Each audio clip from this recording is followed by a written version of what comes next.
పరిస్థితిలో ప్రభుత్వం లేని కారణంగా రైతులు ఆత్మహత్యలు చేసుకుంటా ఉన్న పరిస్థితులు మన రాష్ట్రంలో కనిపిస్తూ ఉన్నాయి.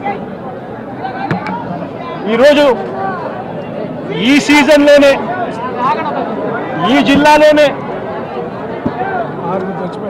ఇక్కడే ఇద్దరు ఆత్మహత్యలు చేసుకున్న సన్నివేశం మధ్య ఈరోజు ఈ జిల్లాలో నేను మాట్లాడుతూ ఉన్నా. ఈరోజు ఇక్కడే ఇదే జిల్లాలోనే ఇద్దరు ఆత్మహత్యలు చేసుకున్న పరిస్థితులు. పర్చూరులో ఒక రైతు చనిపోయాడు.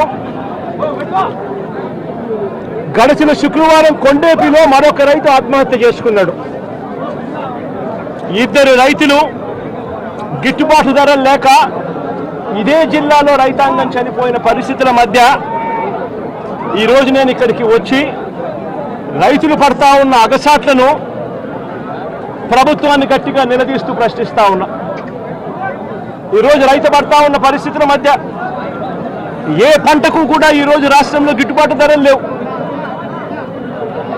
వరి ప్రొక్యూర్మెంట్ మొన్న చేశారు.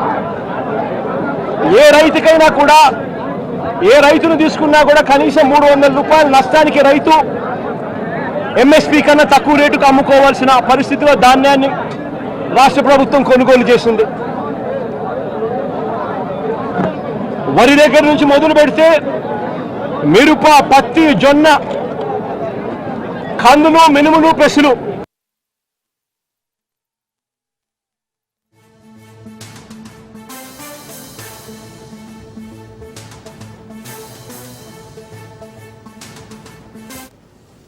గిట్టుబాటు ధరలు లేవు.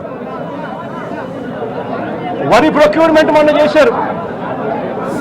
ఏ రైతుకైనా కూడా ఏ రైతును తీసుకున్నా కూడా కనీసం 300 రూపాయల నష్టానికి రైతు ఎంఎస్పీ కన్నా తక్కువ రేటుకు అమ్ముకోవాల్సిన పరిస్థితిలో ధాన్యాన్ని రాష్ట్ర ప్రభుత్వం కొనుగోలు చేసింది.